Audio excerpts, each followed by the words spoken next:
Hi everyone, it's Nicole again with this time Report 7 from the CCSO investigation on Prince's death. Just going to start reading. Sorry if I didn't say this already. It's Detective Chris Nelson, badge 839. On 4/21/16 at approximately 10 hours, I was requested by Sergeant DeWitt Meyer to respond to Paisley Park, 7801 Audubon Road in the city of Chanhassen, to assist with the mail down at the complex. I was advised the mail down was Prince Rogers Nelson, date of birth redacted. No little one circled next to it. I gathered my investigative equipment and responded to the scene. I arrived at approximately 10:15 a.m. and I entered the front entrance facing to the north and observed some people gathered in a lobby area inside Paisley Park. I proceeded to meet with Lieutenant Eric Kittleson, Sergeant Jason Brunage, Detective Christina Wagner, and Deputy Adam Hastings. I met with the three deputies in the hallway by the elevator. I was advised that Prince Rogers Nelson was deceased and observed him lying on the floor in front of the elevator. Deputy Hastings gave me a brief scenario of what actions were taken when Prince was located. Deputy Hastings advised Prince was found inside the elevator by Chanhassen Fire Chief and pulled out of it. CPR was started by the Chanhassen Fire, but Ridgeview paramedics arrived, advising fire they could stop CPR. Ridgeview paramedics called the time of death at 10:07 a.m.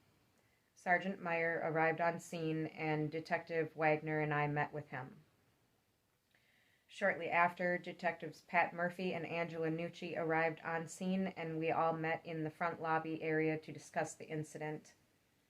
It was determined that I, Detective Murphy, and Detective Nucci would take the parties that were at Paisley Park back to the district office in Chanhassen to conduct interviews. Detective Murphy advised the parties the interviews would be held at the Chanhassen office, and we walked out with the 5 parties. The parties were not yet identified, but the group consisted of 3 males and 2 females. I exited out of Paisley Park at 10:45 a.m. with Detectives Murphy and Nucci. The other 5 parties followed us to the Chanhassen office because they had vehicles at Paisley Park. One female, who was distraught, was escorted with Detective Murphy in his patrol car. We all arrived at Chanhassen City Hall and the Carver County District Office at 10:50 a.m. The parties were escorted in, and I started my first interview with Dr. Michael Todd Schulenberg, who arrived on scene at Prince's residence. All right, so, excuse me, it's just funny because, well, it's not funny, but Vanessa and I were just talking about this part where,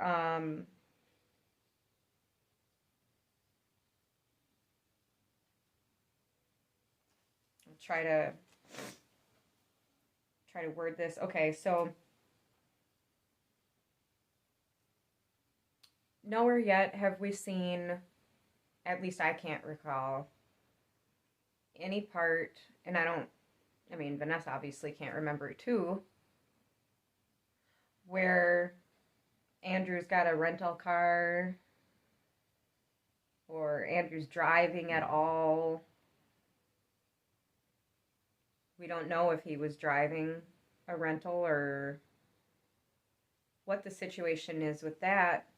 So then if Marone is the only one that rode with an officer, or Detective Murphy, I should say, in his patrol car, Marone was the only one who was escorted with Detective Murphy in his patrol car.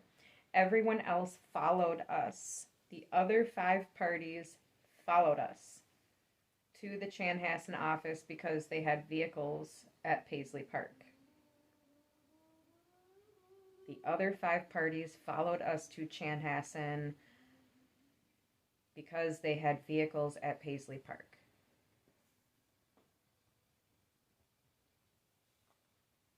So who did Andrew ride with? Vanessa, that was smart. Who did Andrew ride with? Did he have his own vehicle? Did he ride with Schulenberg or with Kirk? Was Kirk? No, Kirk was tour guiding. Okay, all right. So now we're going to go into the interview with Dr. Michael Todd Schulenberg.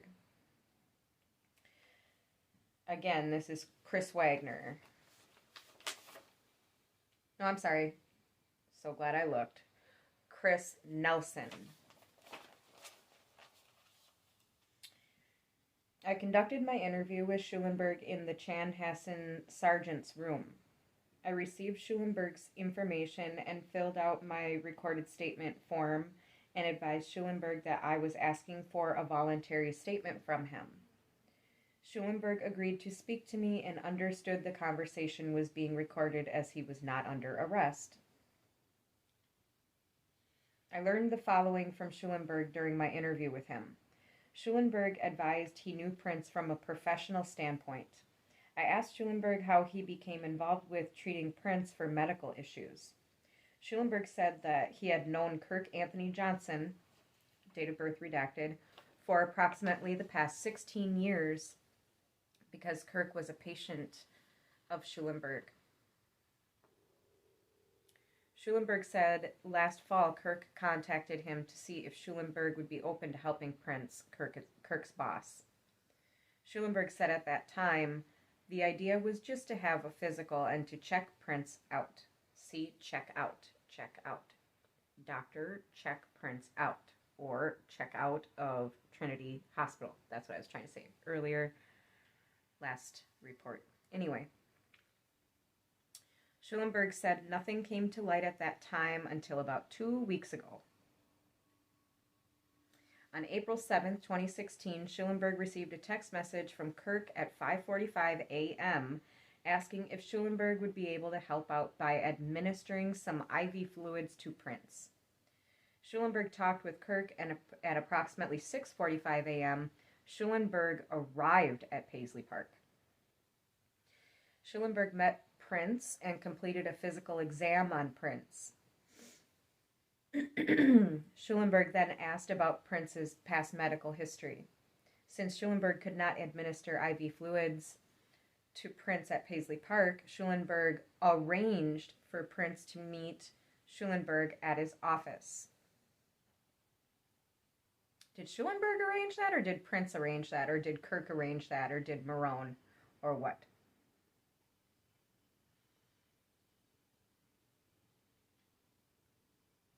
Usually the doctor's not the one that arranges anything, but okay. He's a friend. Okay. So Schulenberg arranged for Prince to meet Schulenberg at his office, and Schulenberg said his office is located at 15450 Highway 7 in Minnetonka. Schulenberg said later that morning, Kirk brought Prince to the North Memorial Clinic, and Marone, later identified as Marone NMN Becure, date of birth redacted, met them at the office. Now this is on the 7th. Schulenberg said for privacy reasons, Prince, Kirk, Marone, and Dr. Schulenberg entered through the back of the building and came in the urgency part of the clinic because it was not open for patient care.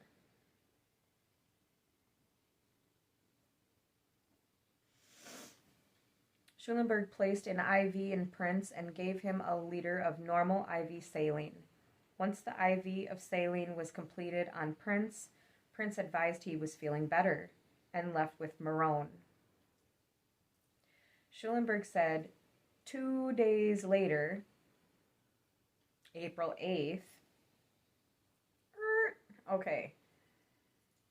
2 2 days later is not April 8th, because that would make all of this on the 6th instead.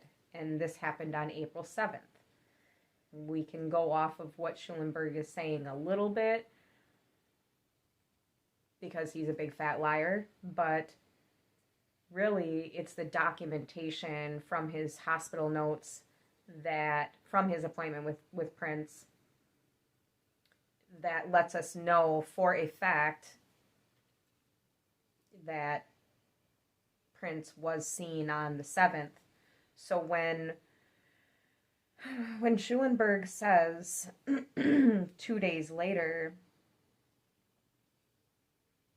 he seems to be all mixed up, and it's hard for us to believe that a doctor, someone who reports to work on a pretty normal basis,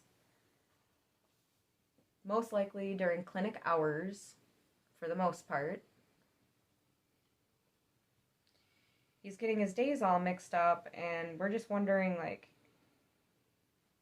how do you be a doctor and get your dates all confused? How do you not realize that today is, the 21st, for example, and that, well, I don't even have to use the 21st, for example. I can just use the 7th, 2 days ago. Or I'm sorry, 2 days. Sorry, see, now I'm getting myself confused. Okay, and this is how it goes. If Prince went in on the 7th and said, hey, last night I was vomiting, then that puts us at April 6th that he was vomiting. If Dr. Schulenberg says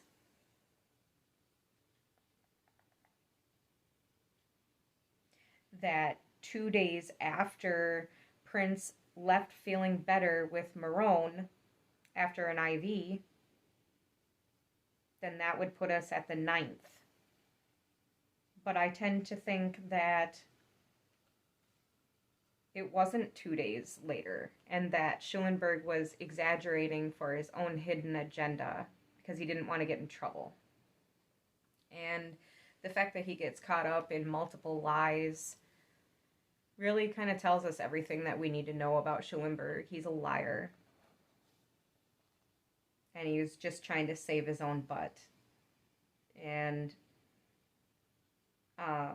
okay, so basically, Schulenberg says 2 days later, but we know it's not 2 days later. But he says 2 days later, Prince called Schulenberg to let Schulenberg know that Prince was feeling better. Schulenberg then, after getting a phone call from Prince, receives a text message from Marone around lunchtime asking Schulenberg if Prince could call Schulenberg. And then Prince did call Schulenberg, and they had about a 15-minute conversation where Schulenberg reviewed with Prince some of the symptoms, and some of the symptoms did improve, but Prince then complained about some new symptoms because the previous night, and it says April 7th,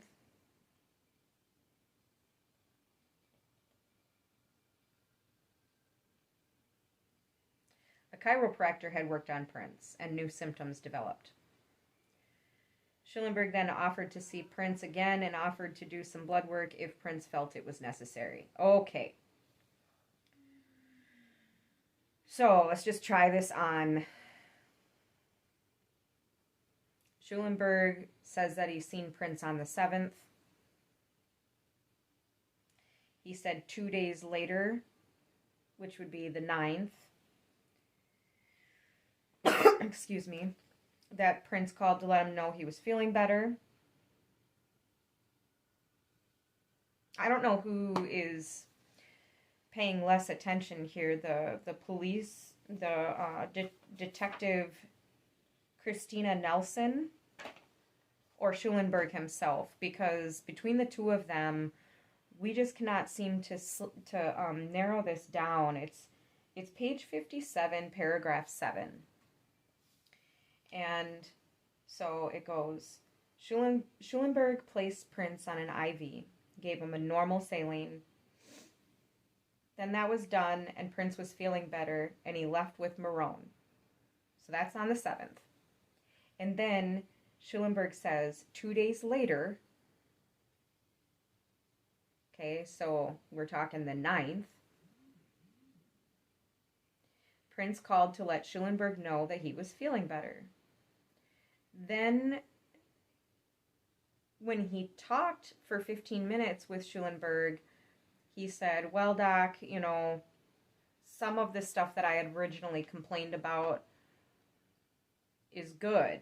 It's no longer there, but some new stuff is going on because last night, which would be the 8th, a chiropractor worked on Prince and new symptoms developed.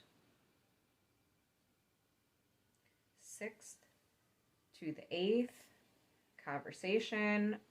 Last night I got worked on by a chiropractor and now I'm kind of messed up again, but different symptoms. So frustrating. I don't understand why right here, unless Christina Wagner totally understood exactly what Schulenberg was trying to say, but she should have had him break that down a little bit better. Because the only for sure date that we have to go off of from all of this, what we're reading right now, is the 7th. And the 7th is when Prince came in and said, I was throwing up last night. And then called Schulenberg to let him know after the IV. But Schulenberg says a couple of days later. He said 2. He didn't say a couple. He said 2 days later. But that's not the 8th.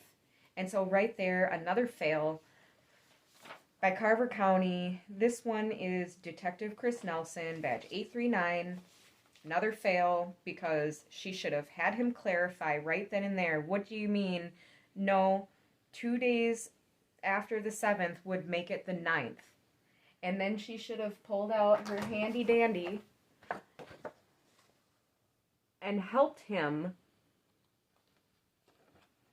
to pinpoint, okay, so the 9th would be a Saturday. Was it Saturday, Dr. Schulenberg? Or what?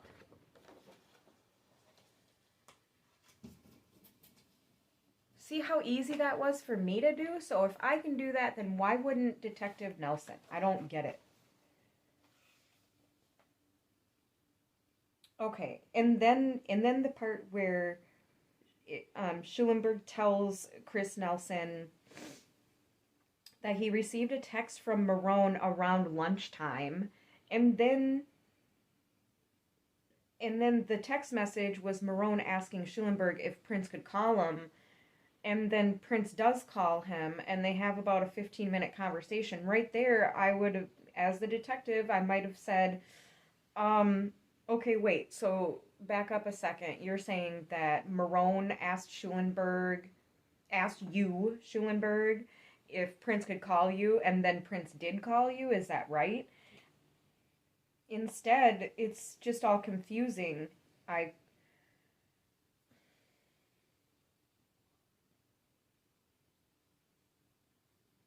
Okay. And then again, Prince complained about some new symptoms because the previous night, April 7th, someone's not paying attention. There's 2 people that are not paying attention. One would be Dr. Schulenberg. He never seems to know what day it is or the date. How can you be a doctor, a functioning, working doctor, and never know what day of the week it is or what the date is? That just doesn't make sense, especially when he's got to do important things like keep appointments and detail people's charts with the notes. It's important to know what date it is and what day of the week it is. And here, there's a few different spots where Schulenberg is just all messed up with his times and his days and his dates. It may be because he is a nervous Nelly at this point because he knows that he's doing stuff wrong and illegal. And so he's clamming up, he's nervous, he's kind of singing like a canary, but he's trying not to.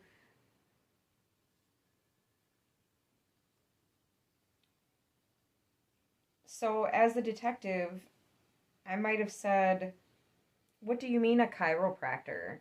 Do you have the name of that chiropractor? Is it in your notes about the chiropractor? I'd have been all over that chiropractor thing.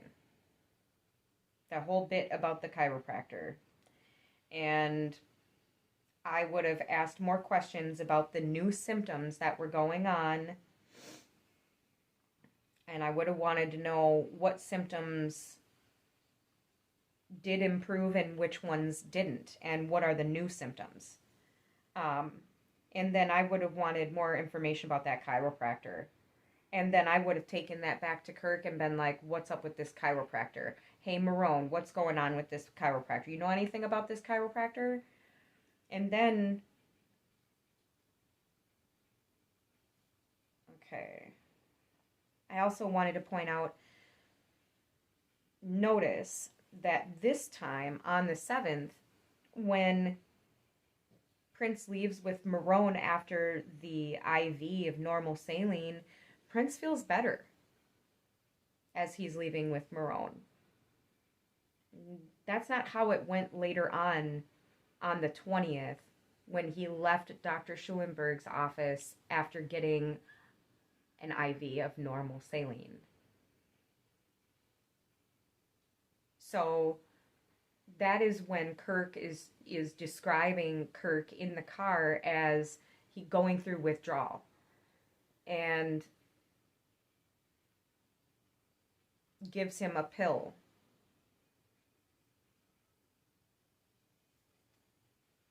And then he's not feeling good. But he should be feeling great because he just got done with an IV. All right. Schulenberg then offered to see Prince again and offered to do some blood work if Prince felt it was necessary.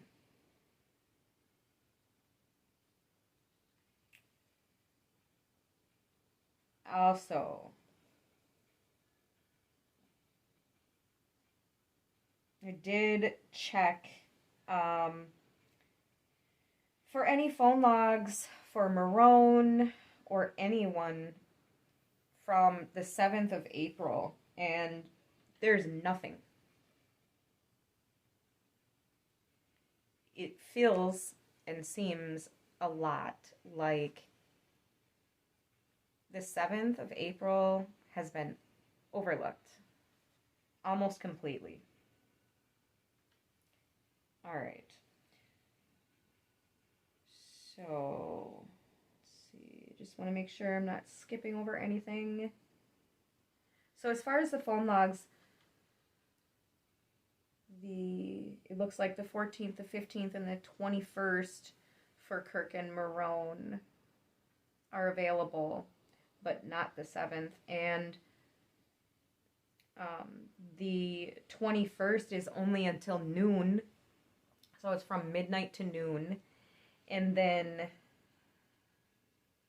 I need to refresh and look at the 14th and 15th, but just the fact alone that the 21st is only up until noon is available for the phone logs. And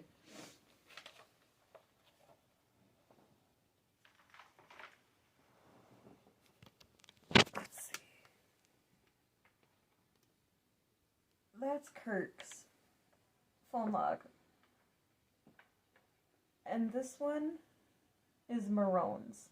So Marone's is actually half of the size of Kirk's. And then I also want to point out, if you look at the tops of both call logs, you can see that it's the same company that's performing these phone logs, or providing the phone logs, whatever. All right, and then one other thing that I noticed about the phone logs right away, and we'll talk more about the phone logs, but like a lot more. But one thing that I noticed is that over here in Marone's call log for the 21st, it gives hours, minutes, and seconds. And they're all different. All the seconds, you know, for the call durations and, I'm sorry, not the call durations, but the call times, they're all different than each other, as well as they should be. But over here, on Kirk's, all the seconds end in 0.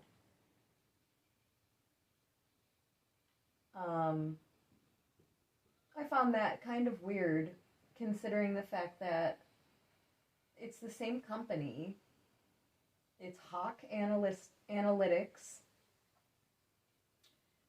And they're both from the 21st. So, I mean, the only difference is they're a different person. But that shouldn't have any effect on the way that the call logs read. So I just thought that I would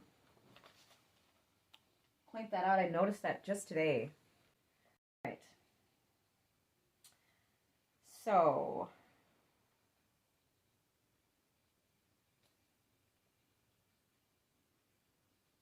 okay. So paragraph 8, page 57, still on, obviously, Chris Nelson. And she's got a very long report. So I'm going to have to break this down into chunks, I guess. But we will get through it. All right, so according to Schulenberg, his next contact with Prince was on the 21st of April. Note, Prince passed the 21st of April, and Schulenberg says in the recording that it was yesterday, which would have been 4/20/16.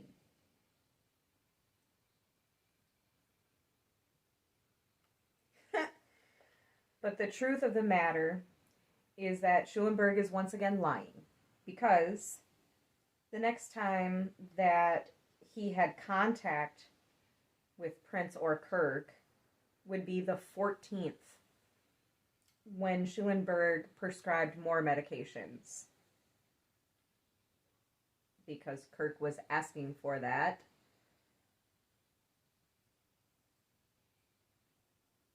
All right. So he says that the next time that he makes contact with Prince is on the 21st, which Prince has died. So how is that possible? So then he says in the recording that it was yesterday. So Chris Wagner is putting 2 and 2 together and saying that it was the 20th was the next contact, but that we know that's not true. Schulenberg said that he was contacted again via text message from Kirk. Schulenberg says he talked with Kirk on Wednesday, the 20th of April, about having Prince come in for some blood work at 7 p.m. Schulenberg said Kirk got in touch with him again on April 20th, and Kirk brought Prince to the Highway 7 North Memorial Medical Building at 5 p.m. for blood work.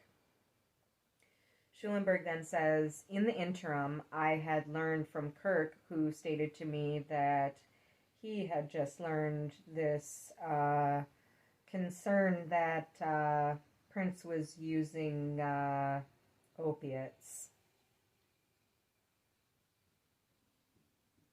Did you really just write all that? And why? So Schulenberg is going to take the fall here for Schulenberg should take the fall, but he should not be the only one. Okay. I asked if Kirk told him how much Prince was using, and Schulenberg said Kirk did not know.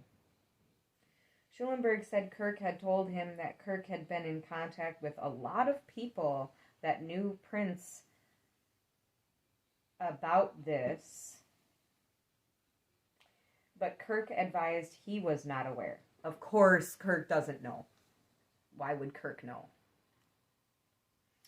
I then asked Schulenberg about the symptoms that Prince was experiencing during his first contact with Prince on April 7th. Schulenberg said Prince was complaining of numbness, tingling in one of his legs, the right one, and numbness and tingling in his hands, and that he had some vomiting the night before. Schulenberg said Prince attributed the vomiting to some soup that he had eaten. I asked Schulenberg if Prince mentioned anything about taking opiates. We don't care about the soup. We just want the opiates. Information about the opiates. Schulenberg said he asked Prince if he was on any prescription medications, and Prince responded no. Schulenberg then asked Prince again if he was taking anything for his hands, and Prince told Schulenberg he had a medication but did not know what it was.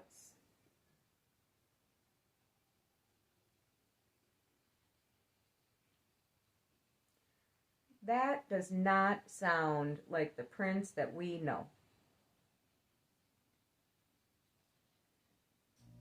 Yeah, I'm taking something, but I don't know what it is.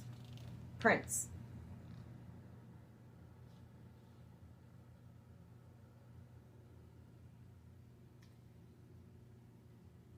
Okay.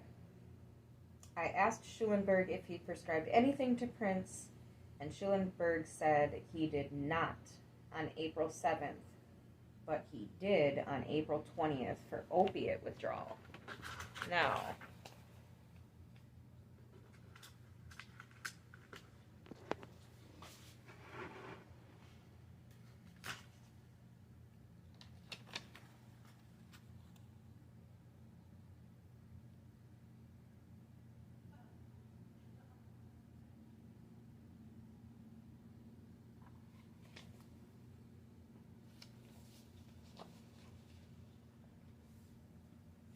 on the 7th. Okay.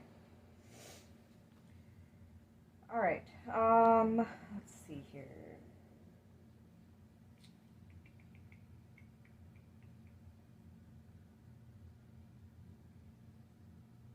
Okay. So I asked Schulenberg if he prescribed anything to Prince, and Schulenberg said he did not on April 7th, but he did on the 20th for opiate withdrawal symptoms. Schulenberg then goes back to explain what procedures were completed on Prince on the 20th.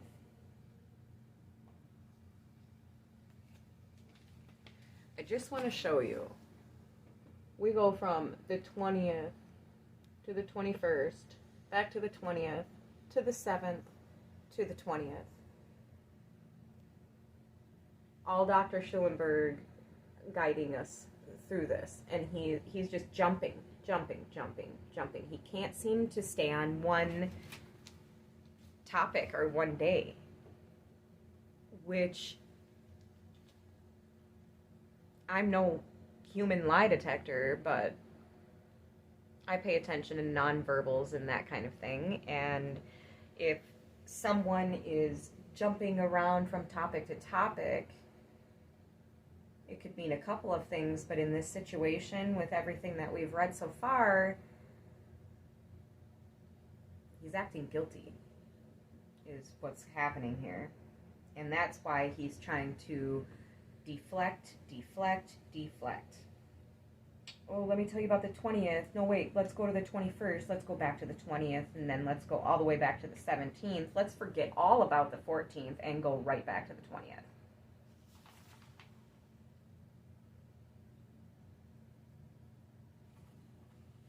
And he continues on the next page to talk about the 20th.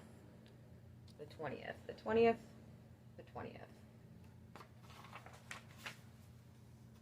All right. Schulenberg then goes back to explain what procedures were completed on Prince on April the 20th. Schulenberg said Prince came in at 5 p.m. and explained that time worked because there were no patients in the clinic. Schulenberg met Prince, took Prince's vitals, and did a medical history. Schulenberg also said he completed a medical examination on Prince. Schulenberg asked Prince about doing blood work, and Prince consented to having blood work completed. Schulenberg had a nurse come in for the blood draw and to place another IV. Again, this is on the 20th. So then another IV, does that mean that he had two IVs on the 20th back to back? Did we already read that? It says Schulenberg had a nurse come in for the blood draw and to place another IV. Schulenberg then gave Prince another liter of saline. That's what we're reading. Excuse me. Schulenberg said he asked Prince if he was taking any medication, and Prince told Schulenberg he had taken Tylenol.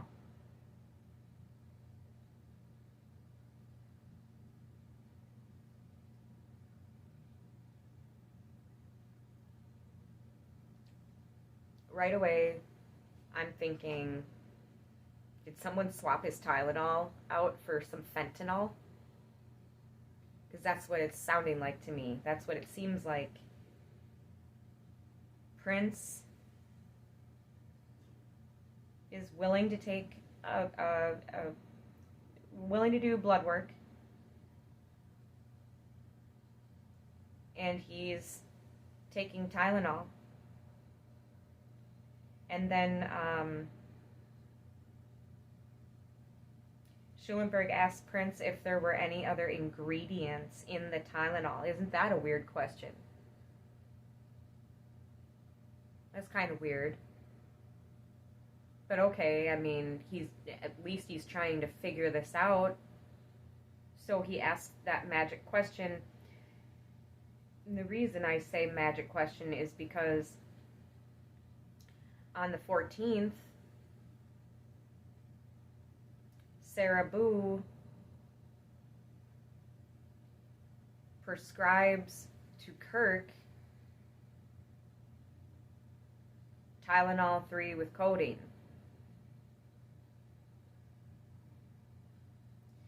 Now, somewhere in all of this, we have read repeatedly, like it's kind of common knowledge at this point, that Prince is allergic to codeine. And I've been trying to cite my sources for the information that we put on the timeline, and for, we just try to dot our T's and cross our T's and dot our I's, and check up on our sources and make sure that everything is tight on the timeline. And this is one of those things where we feel like we know that Prince is allergic to codeine, but where did we read that? Where is a receipt to back that up?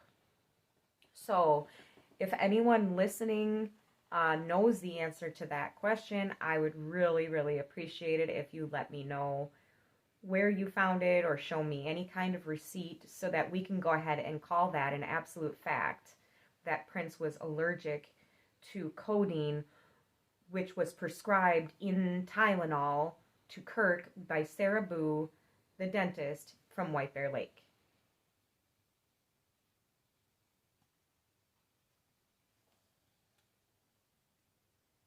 So we've got Schulenberg asking Prince, are you taking anything? Are you taking anything? Are you taking anything? And finally Prince says, I took some Tylenol. And Schulenberg asks Prince, were there any other ingredients in the Tylenol? And I would love to pick Schulenberg's brain when he's asking that question? Is he talking about codeine? Is he thinking about codeine? Or what's on his mind? It says Schulenberg advised he believed Prince and said, I'm sorry. Schulenberg advised he believed Prince said no, or that he did not know the answer to if there were any other ingredients in the Tylenol. And at that point, if Prince is saying he didn't know, I either don't believe that altogether, or was Prince in a confused state at that point, and he was starting to think, okay, is someone swapping out my stuff?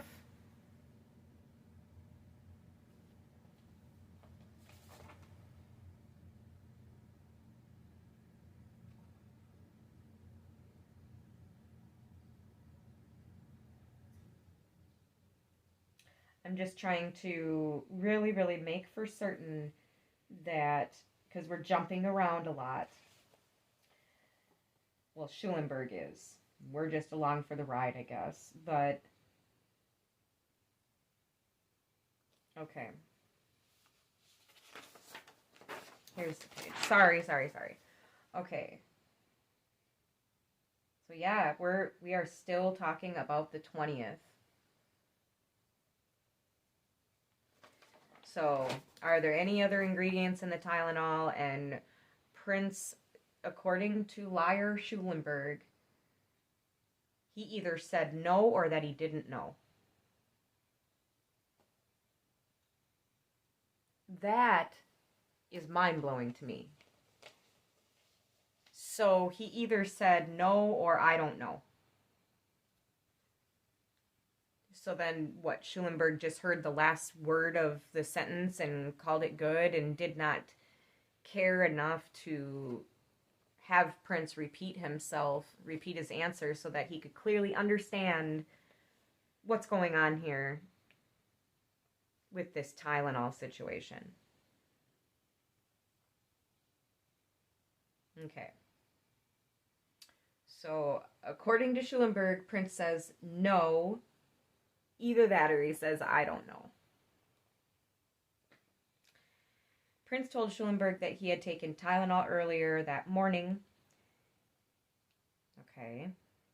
Schulenberg said Prince's main complaint was that he was feeling antsy. Prince denied any nausea, vomiting, or diarrhea, but was asking about opiate withdrawal symptoms. What was he asking? What was he asking? I just have a real hard time with parts of this investigation more than others. But, all right, I asked Schulenberg if the blood test results had come back for Prince, and Schulenberg confirmed they did. Schulenberg then starts to talk to me about how he arrived. Okay, so Schulenberg is initiating this conversation after being asked about the blood test results that came back. And so Schulenberg starts to talk to me about how he arrived at Paisley Park the morning of Prince's death. Schulenberg said he had administered the liter of IV fluids and sent a prescription to Walgreens on Highway 101 and Highway 7 to be filled on 4/20/16. Schulenberg said the prescription was for clonidine.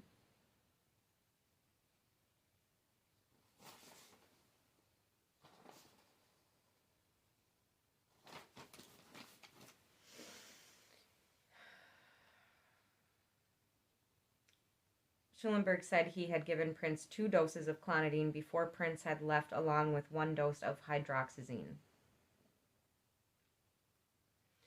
Schulenberg noticed that I was having a hard time spelling clonidine and hydroxyzine and asked if I needed him to spell them. I said yes, and Schulenberg spelled clonidine and provided me with an explanation as to what it does. Schulenberg described clonidine as a blood pressure medication that has for many years been used to treat opiate withdrawal symptoms. Schulenberg described hydroxyzine as an antihistamine similar to Benadryl. Schulenberg gave Prince the dose of hydroxyzine because Prince felt like he needed to relax. Prince asked if hydroxyzine could be given through the IV, and Schulenberg did not want to make the problem worse by giving some other control medication intravenously in the office.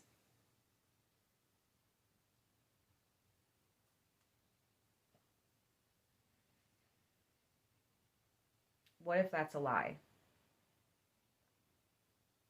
What if that's a lie because when Prince and Kirk leave, Kirk the liar says that Prince was going through withdrawal symptoms that Kirk could tell. So what that tells me is that Prince wasn't feeling good. And he should have been feeling good. Because as he left before on the 7th with Marone, he was feeling good. I would think that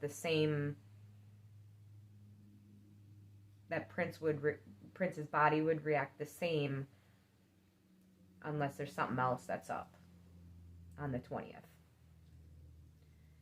But regardless, what if Schulenberg did give the hydroxyzine intravenously in the office? But he knows better than to offer that information because he'll get in real big trouble for that.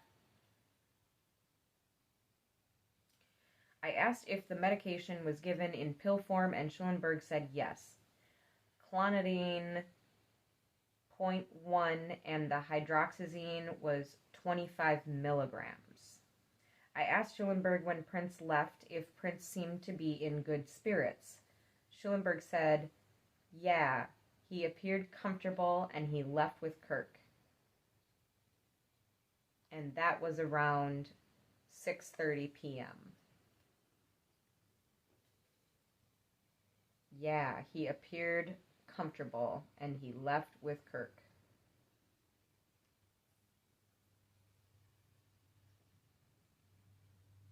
Okay.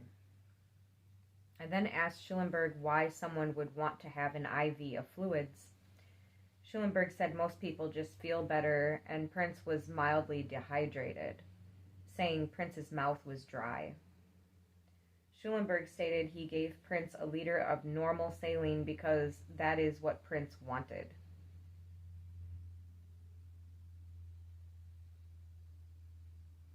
Well, Prince wanted that because in the past, when he's been dehydrated, he received IV with normal saline and felt better, including on April 7th. So, I don't mean to be ultra sensitive, but the way that this report is reading is Prince had yes people all around him type thing. And that's hardly something that someone would ask for an IV if they didn't feel that they needed it, or if they didn't feel that it was in their own body's best interest.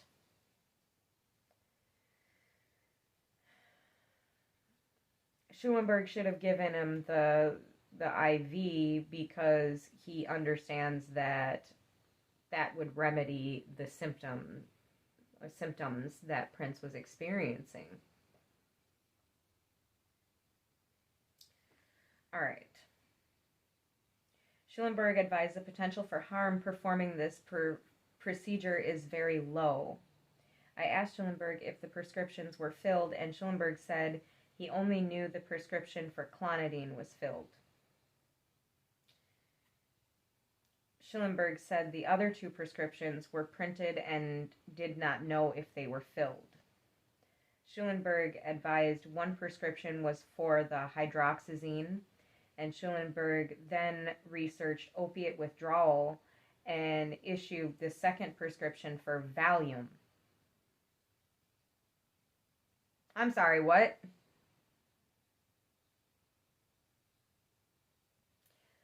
Valium? Let's give you Valium, Prince, even though, you're asking about opiate withdrawal and I'm the doctor in charge and I'm looking it up and stuff, but let's give you some Valium. That does not make sense. Schulenberg said he had a brief discussion with Prince about Kirk being a longtime patient of his, did not want to violate trust. Schulenberg said he had a brief discussion with Prince about Kirk being a longtime patient of his, did not want to violate trust.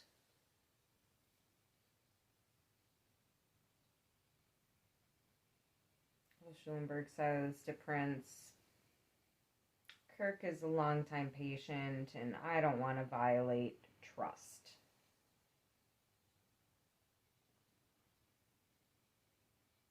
What's that mean? So Prince asked him what the medications were, and Schulenberg told him.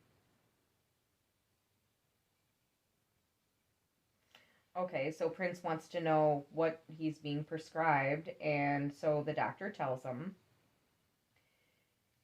Schulenberg said it was Kirk's preference not to have the Valium, and Kirk wanted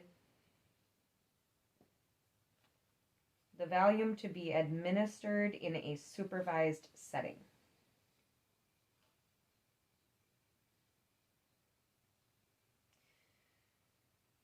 Schulenberg said it was his responsibility to be a good doctor, and I didn't want to substitute one problem for another.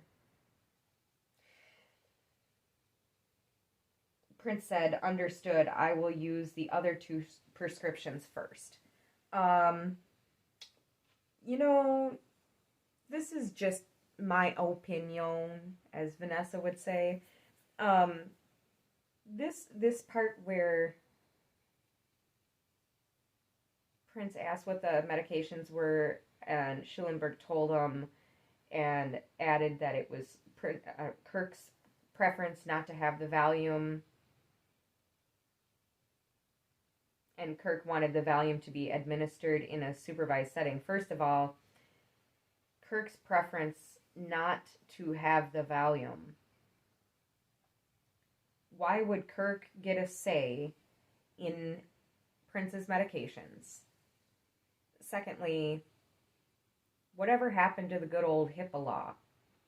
Was there verbal or written permission for Kirk to be let in on Prince's medications and what's going on with the doctor and all of that type of thing? Because what I'm seeing is that certain things we get to know, certain things we don't. There's a lot of cherry picking going on. And so why does Kirk get to prefer Prince to have the Valium? How is Kirk able to say, I could tell that Prince was in withdrawal in the car on the way back on the 20th from Dr. Schulenberg's office, when he's also saying that he had no awareness that Prince had such a problem with prescription medications, and that this obviously must go back, way back, like for a long time, he said. So he's saying all these things that are completely contradicting each other.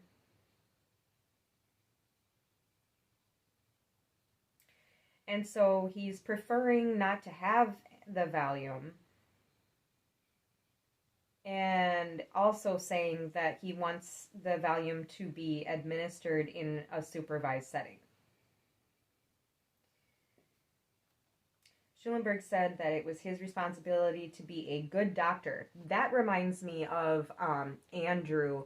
The correct answer would be, when he was questioned by police, he said, he said, the correct answer, the right answer to that question would be that I wouldn't administer any medication unless I'm on the phone with a doctor or my dad. And it feels the same as Schulenberg here is telling Detective Nelson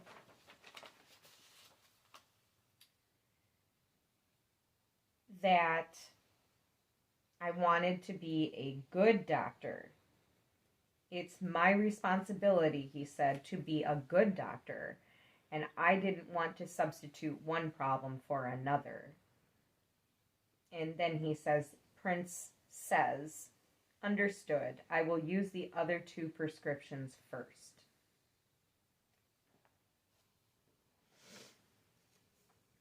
All right. I asked Schulenberg what effects the Valium would have on a person's system. Schulenberg said the type of symptoms in Prince's settings was primarily for anxiousness, jitteriness, and it's widely used as a tranquilizer and muscle relaxant. Schulenberg said he prescribed what he felt was reasonable short term. Schulenberg prescribed Prince 30 capsules of the clonidine and 30 capsules of the hydroxyzine, and for the Valium, it was just 15 tablets.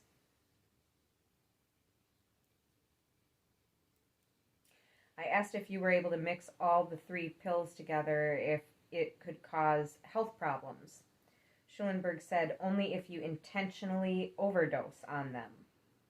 Schulenberg said all 3 are routinely taken together with opiate withdrawal symptoms.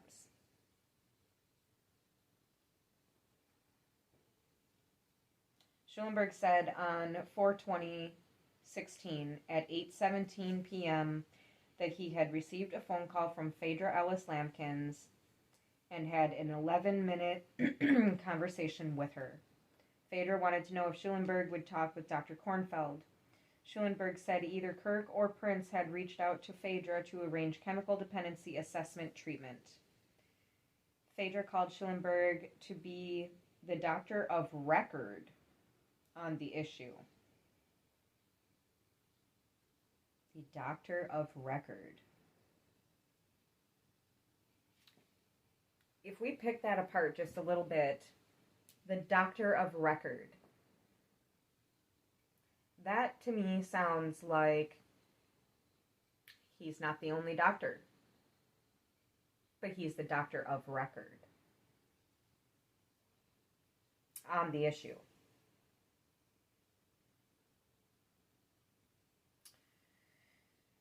Phaedra wanted to know if he would be willing to talk to Dr. Kornfeld. Dr. Kornfeld. Okay, so this is Howard that we're talking about, not Andrew. Schulenberg gave Phaedra information about the office visit and the medications that Schulenberg prescribed. Again, I'm asking about HIPAA. Where does that come into play?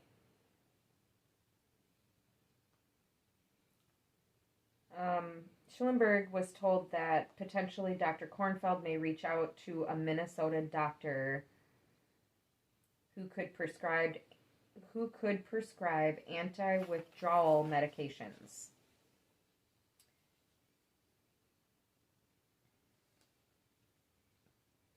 Schulenberg was told that potentially Dr. Kornfeld may reach out to a Minnesota doctor who could prescribe anti-withdrawal medications.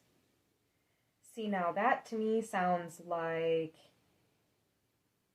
if Schulenberg is telling Dr. Kornfeld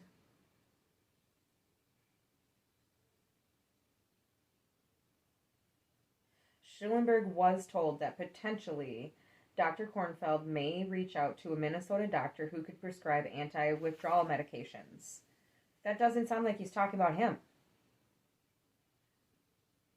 that potentially Dr. Kornfeld may reach out to a Minnesota doctor. This is being told to Schulenberg. And I'm guessing by Phaedra.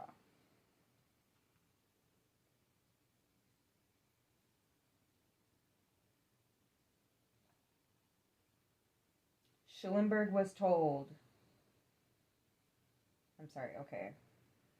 Phaedra called Schulenberg to be the doctor of record on the issue. Phaedra wanted to know if he would be willing to talk to Dr. Kornfeld. Schulenberg gave Phaedra information about the office visit and the medications that Schulenberg prescribed. Schulenberg was told that potentially Dr. Kornfeld may reach out to a Minnesota doctor who could prescribe anti-withdrawal medications. Schulenberg said the medication was Suboxone, but he cannot prescribe it because he has not gone through the training for prescribing it. Schulenberg said Dr. Kornfeld was out in California and is an addiction medicine specialist. Phaedra said she was going to reach back out to Dr. Kornfeld and wanted to know if Schulenberg would speak with Dr. Kornfeld. Schulenberg then received a second phone call from Phaedra at 10:47 p.m. Wow! That's the first time in the investigation that I am reading a non-military time. It's kind of nice, but we should probably be consistent in our reports. But whatever. Okay. So, Schulenberg then receives a second phone call from Phaedra at 10:47 p.m., and Schulenberg, Phaedra, and Dr. Kornfeld had a conference call.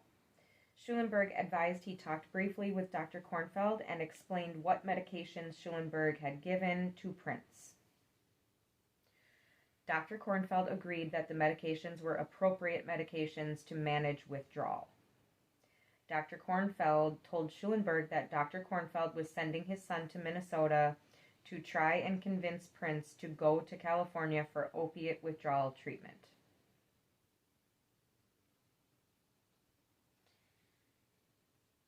Schulenberg then said he went back to bed and then started to receive text messages from Kirk at 11:12 p.m. The staircase. Schulenberg advised he did not see the text messages until morning. My question there is, who cares? Why did he offer that? Sounds guilty to me. But hey, I'm just Nicole over here. All right. Started to receive text messages from Kirk at 11:12 p.m. Schulenberg advised he did not see the text messages until morning. Schulenberg got up, went to his office at approximately 8:15 a.m., and finished his documentation on Prince's notes. Schulenberg then contacted Kirk to ask if he was still in town.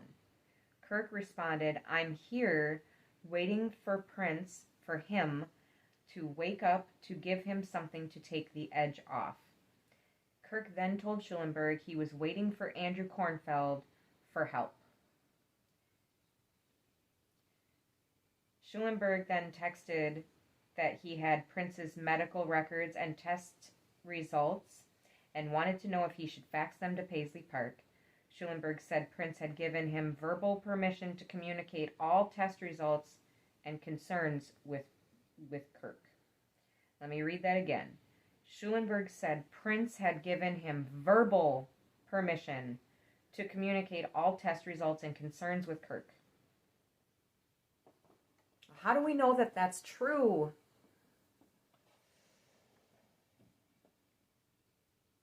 Kirk then wanted Schulenberg to email the medical records / test results, but Schulenberg said he couldn't because he did not have a secure email. How does a doctor not have a secure email?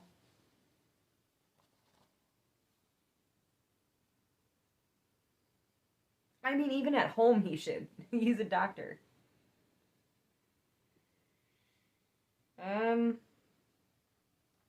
Either way, Schulenberg said, "I'll just drive them over." And Kirk said that would be good, just to let Kirk know when Schulenberg was coming. Schulenberg texted Kirk at approximately 9:30 a.m., saying he would arrive at Paisley Park in approximately 10 minutes. Schulenberg did not receive a text back and arrived on scene when rescue units were on scene.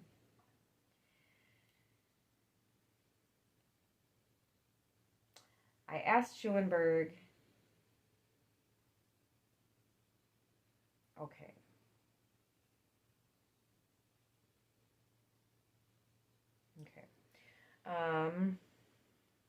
I asked Schulenberg if I could take pictures of the text messages between him and Kirk. Schulenberg consented, and I took pictures later of the text messages with my work cell phone to document. I then asked Schulenberg if there was anything else he felt was important. Schulenberg said Kirk had contacted him on 4/14/2016, asking if Prince could have some pain medications because his hip was bothering him.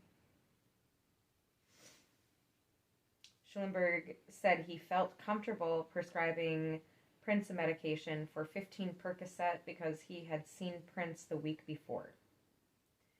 Schulenberg then heard about the emergency landing in Moline, and on 4/18/2016, Kirk had texted Schulenberg asking for Schulenberg to call him.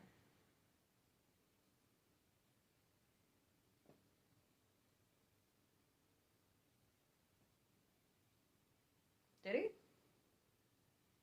Or was that on...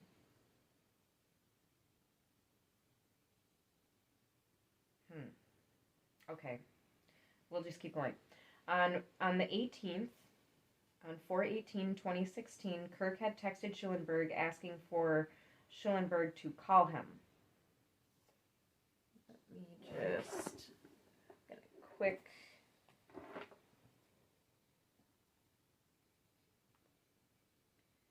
look at the timeline that we've been working on this whole...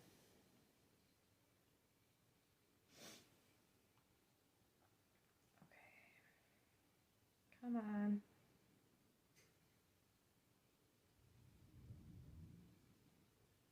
All right. So, the 18th.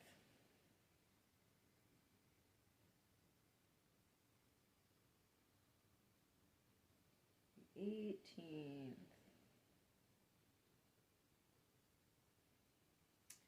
So for the 18th on the timeline that we've got, that was the meeting with Kirk and Marone and Larry Graham, and Prince cancels the shows from that are scheduled from 18th of April to the 22nd, after Moline happens and all of that.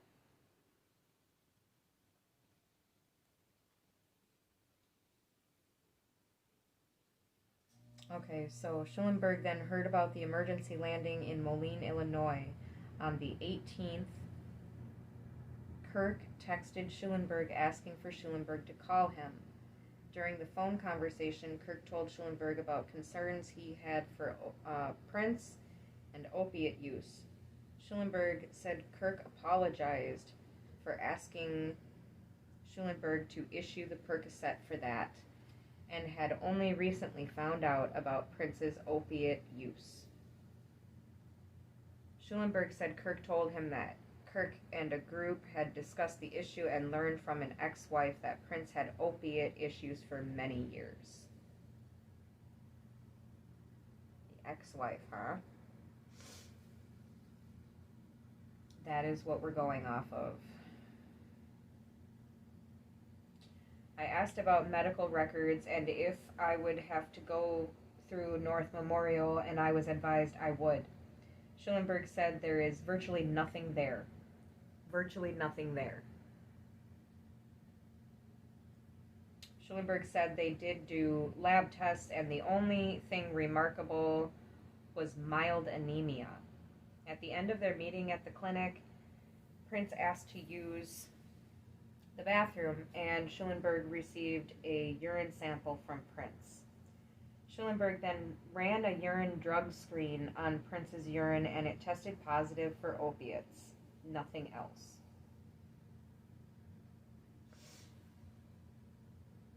And Schulenberg said he sent the sample out to confirm what opiate it was. Wouldn't that be from Schulenberg?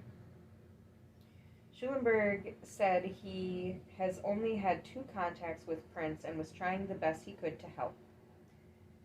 Schulenberg agreed to try and set up chemical dependency treatment for Prince. Schulenberg said he has everything documented on prescriptions, and then said, "I take that back." Schulenberg said he prescribed Zofrane and vitamin D on the 7th of April. The prescription was in Kirk's name because they are not controlled. Schulenberg then says, "The only thing I regret, and I'll be perfectly honest, is that Kirk said it would be better if I provided the Percocet prescription under his name." Schulenberg said he did document the prescription in the electronic medical record under Kirk's name. Schulenberg documented that the Percocet was being used for back pain. Well, now hold up. I thought it was for hip pain.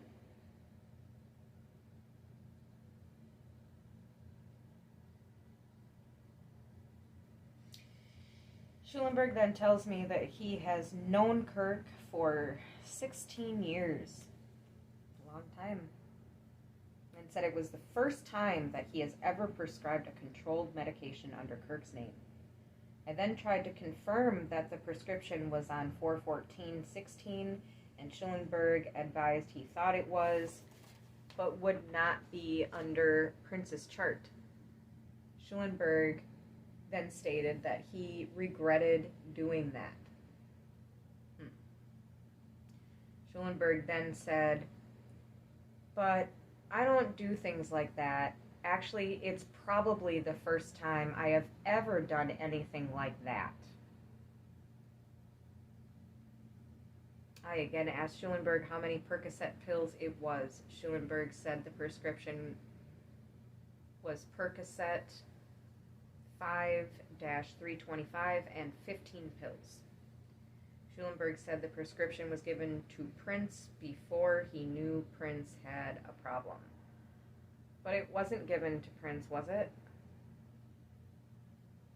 We just got done reading all about how it's not under Prince's chart, blah, blah.